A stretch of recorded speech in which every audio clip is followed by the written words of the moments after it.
Welcome back, friends. Welcome back to Solutions Watch. I'm James Corbett of CorbettReport.com here in January of 2023 with another episode of deprogramming. And you will remember that last week on Solutions Watch, we were looking at ways of creatively combating and counteracting and skirting censorship. And I think picking up on and extending that theme into this week's podcast episode, we're going to be talking about ways to avert the ban hammer that obviously, I'm sure everyone in the Corbett Report audience knows, affected the Corbett Report over the last couple of years with the banning of first the main Corbett Report channel and then the backup channel on YouTube, which was then suddenly restored for no reason with no communication.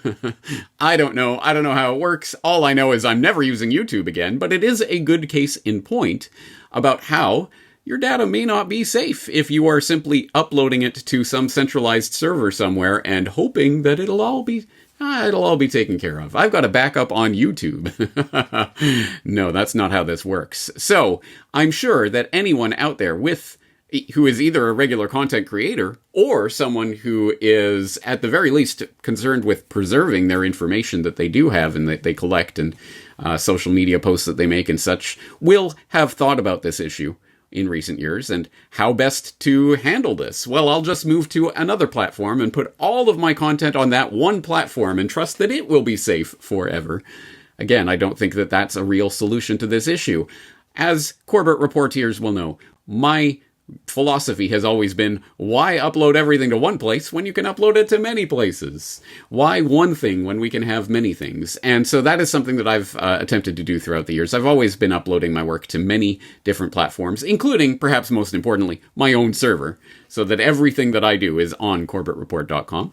But, as you know, I'm on Archive, BitChute, Odyssey, and as you will have noticed, quite recently, I'm on Rumble, I'm on Rockfin, I'm on these other platforms that I was not on before, and that is courtesy of a new service that I have been availing myself of that helps to platform content creators or people looking to preserve their information on multiple platforms at once. It is called ContentSafe at contentsafe.co, and today I am talking to the owner and proprietor, CEO, I don't know what title you give yourself, of ContentSafe, Matthew Raymer. Matthew, thanks for joining us today. Well, I guess you could say I'm the chief cook and janitor. I basically do pretty much everything here, marketing, designing, developing. I do have some support team, but essentially I'm the linchpin in the whole company. Awesome. Well, I definitely want to talk about ContentSafe and what it is that you do there. But before we get into that, it's your first time on the program, so perhaps you can just introduce yourself. Who are you? Where do you come from? Why are you doing this at all? Well, to keep it brief, because I could spend a long time saying about who I am, I would say that my experience in understanding the world, while there is quite a bit of a backstory I could give, let's just make it simple and say that in the late 2000s, I really was beginning to doubt the narrative I was being told. And this was the podcast era, right? So I was getting out, listening to podcasts. It wasn't so much video yet, but I ran into Alex Jones. And my first thoughts were, this man is crazy. But the more I listened, the more I was like, maybe he's not so crazy. But I say Alex and I, even though I think Alex has done a lot of good work, I just couldn't really handle his presentation style. So I started encountering people like James Corbett. And it was a much more calm, reasoned approach to understanding the way the world works. And it was very informative. And that would be the initiation of ContentSafe. I saw things that I knew had the potential of being deplatformed. And I started writing my own personal software to archive those things for myself. And as time went by, I was getting with other people that I know you know, Richard Grove at Autonomy. And we all agreed that it would be a very, very, very good idea to turn this into a business, a service that we could offer to content creators. Because whenever the first spark of ContentSafe was imagined, we knew there was censorship. We were seeing it, but it hadn't really hit the fan, so to speak, right? We're talking 2018. The first version rolls out by the end of 2018. It's really starting to heat up, and we roll out our first few clients, and 2020 rolls around, and it's like, okay, this is why we built this thing. So essentially, to get to the nub of what ContentSafe is, it's an automated system. It's software I wrote that will monitor a platform that a content creator wants to upload to. We can monitor the old school YouTube channels, but we can also monitor things like Rumble and Odyssey. We can then automatically download those videos and preserve them on our systems and then redistribute them to other platforms. And we currently support BitChute, Rockfin, Odyssey, Brighteon. I always keep losing track of all Rumble? the platforms. Oh yeah, Rumble. Archive? Yeah, Archive. Yeah, and there's a bunch of other platforms that we also upload. There are too many to possibly keep track of, and that's kind of the point. So, yeah, there's a number of aspects of this that I want to get into, but one is sort of the case study of what ContentSafe is doing for the Corbett Report now, because as people may or may not know, I have traditionally uploaded every single file to every single platform myself and filling out all the details and the metadata myself every single time with every single upload on every single platform, which is precisely why I didn't bother Rumble, Rockfin, all these platforms. I'm going to choose 5 platforms that I think are worth being on, and I'll just concentrate on those. So when I looked to expand, obviously, I'm not going to do this all myself. I'd spend half of my day just uploading stuff. So, the way it is working at the moment, I am uploading to Odyssey and BitChute and Substack directly, and ContentSafe is monitoring my Odyssey feed and is getting that information and then putting those videos up on Rumble and Rockfin automatically for me, so I don't have to do that. That does mean that it will, and Archive, I should say, Rumble and Rockfin and Archive.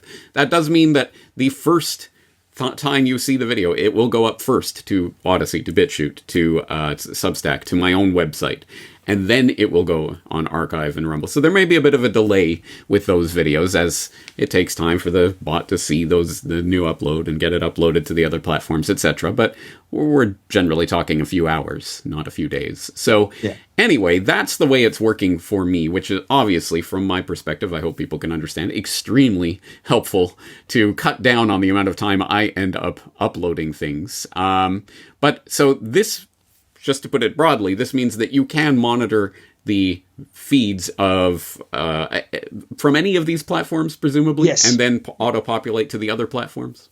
Correct. Whenever we build a platform, we try to build it in a set of different services. One is a monitor service, the other is a metadata service, and then there is a download service, and then there's an upload service.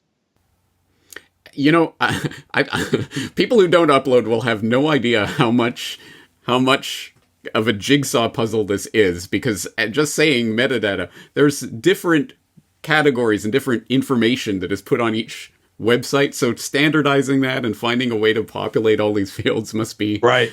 A nightmare.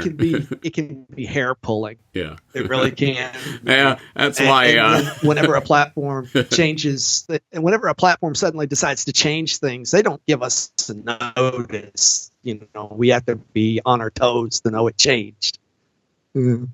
So, as always, there may be some kinks to be ironed out. I think it looks all right, though. All the information seems to be getting into all the right nooks and crannies, at least for the Corbett Report. And as you say, you're doing this for a number of different clients now, like Richard Grove, like Richard Gage, like some other people that the Corbett Report might know. Yes, Richard Gage. Oh, let's see. Oh, you know the Mae Russell Archive. Yes. We actually manage their stuff. That was one that I wanted to shout out, because we're presently helping them beyond ContentSafe. We're helping them organize the digitization of her physical library. That's incredible. I want to hear more about that later. But first, let's talk with regards to ContentSafe. So obviously, from the content creator point of view, it's obvious why this is handy, shall we say. But how about from the point of view of someone who's maybe not a content creator, not uploading videos all the time? What can you do about preservation of just archive material that people want to preserve? Oh, well, we actually have in mind a couple different things. One thing that's, immediately obvious is that people want syndication. So I have a client right now that came on within the last couple months that he does car repair videos.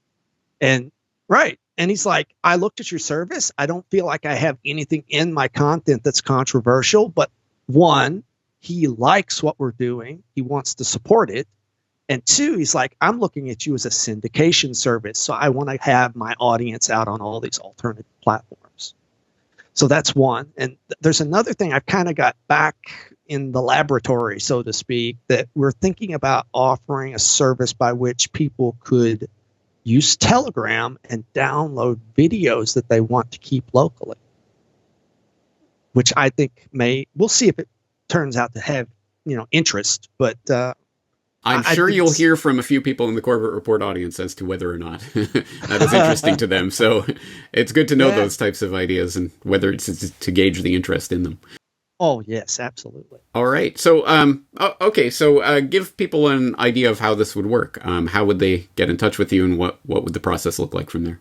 Well, it's kind of nice if you're a content creator. It's kind of nice just to go to our website, contentsafe.co, and fill out the onboarding form and schedule an appointment with me. The first 50 clients, we have a special relationship with those, and we want to hand onboard them, so we don't really have an automated onboarding system. And in this business, as you know, it's kind of nice to interview people and know where they're coming from. Yeah, absolutely. Yeah, no, that's an incredibly important part of it. Just to know who this person is and what their needs are, I assume it's helpful to know. Oh, absolutely. Right. Yeah, absolutely. And one of our philosophies has been, don't try to force people into a particular workflow. We try to accommodate the workflow that you're accustomed to using or to working with. Yeah. Well, it certainly worked in my case. I just upload to Odyssey and boom, it's suddenly on the other platforms. Great. Works for me. Okay, so let's get into some of the other projects and things that you're doing. And let's start with that May Brussels archive. Now, people may or may not remember, I had an interview a year or two ago with the person who's organizing that and trying to run that archive project, which is to take May Brussels' incredible voluminous material that she had archived and newspapers and clippings and all sorts of who knows. I would love to see that archive, physically see it. Anyway, and the last I heard, that project was underway and it was going to be digitized and archived. And now I hear you're part of this? You're helping to make this happen? Tell us about that. I'm actually a technical consultant for them because until now, everyone that's involved in that project is passionate about May's work. But none of them really have an appreciation of, well, one, how to organize a fund like that to raise the money. And the other is the technical aspects of what can we do with this information. Now, what I've been doing over the last month is doing a pilot project in-house where we were going through some of her early shows and we were making sure that the transcripts were being done accurately. And then what we'd like to do is feed that into a really nice, high quality speech to text system. And we'd like to start building a whole workflow process for digitizing her radio programs first. And then encoding it and providing space for people to do research on her work. Because I don't know, I listened to your summary of her work back in 2011, I believe it was, when you published that. Yeah. And I've listened to the first 30 episodes as part of my research, and I am bowled over at how prescient she was. Yeah. And in one sense, it's encouraging. In another sense, it's kind of discouraging because a lot of the problems she was talking about, we're still tackling the same problem. And the thing that blows me away about her work is that this was all pre-internet. Like, again, it may look impressive what I do, but it's 1/100th of the amount of work she had to do to just uncover that information back in that pre-internet era. So, wow, it's incredible. I was just transcribing a part of an episode last night, and she was talking about going to the National Archives and going through microfilm. Mm-hmm. Yeah. And I remember going through microfilm. Yeah. I'm old enough to have done it. And it's like, that's a lot of work. Yeah. That's a lot. Yeah. And her filing system, I see her as kind of one of those people that can bury herself in a lot of technical information, and then she can just see the patterns of what she was reviewing. And wow, I mean, she wasn't right about everything, but who is? Yeah, exactly right. But still, yeah, it's just an impressive body of work. It's incredible that you're getting to work with it and archive it. So I assume that'll be done next week. You're right. Yeah. Well, I think the first challenge is organizing something to raise the money for it. That's one of the challenges. Yeah. Okay. But then after that, the challenge is digitizing all of that work. It's a Herculean task. Yeah. All right. Also, while we're here, why don't you tell us about your main your main business? Because ContentSafe isn't even the main thing that you do. You have anomalous design. Tell us about that. Yes, anomalous design. An anomalist, by the way, is a person who's interested in difficult and unusual cases. The word anomalist is often associated with things like UFOs. We adopted the name back in 2007 because we really wanted to tackle unusual problems. And companies come to us to solve like unfinished projects is something we do. We can take over projects, help them go to the completion. The other thing is just taking on things that other people don't want to take on, but we see a promise in the software. We think that it's got potential. And design, the word in the company, is more about systems design. It's not really web design per se, even though we do web design. We're very interested in systems and developing systems. Another little side project I have is called Endorser. I'm helping with a group of voluntarists that are building a private team app. Endorser.ch is the current version of it. If anyone wants to look into that, I think it's a really good project for communities to help organize their resources and their time. Awesome. Well, how can people find that? Endorser.ch. And how about Anomalous Design? AnomalousDesign.com.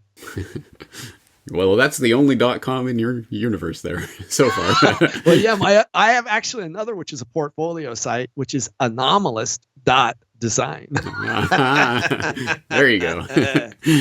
All right. Okay. So let's, for people who are out there who are interested in ContentSafe, give the 30-second elevator pitch. Who are you looking for? Who do you think this service is for? What do they need to do next? If you're a content creator who's concerned about being censored by big tech and wants to help alt tech grow, ContentSafe can help you get into the new alt media and support your growth into a whole new space of freedom-oriented video platforms. Awesome. Succinct. Sounds like a plan. And again, I'm using it myself. Seems to be working all right. So thank you for doing that, helping to platform the Corbett Report on even more platforms. I will continue to throw this information out into the far corners of the internet, and hopefully some of it will survive whatever coming purges, content purges are coming in the future. So I think that's as I say, I think this is more the solution than trying to focus on one platform and assuming that it's just going to be there forever, because we know it is not necessarily going to be. Right. And, we're always looking out for other venues to help our content creators, which is another thing. One of our in-house slogans is, we've got your back. Yeah.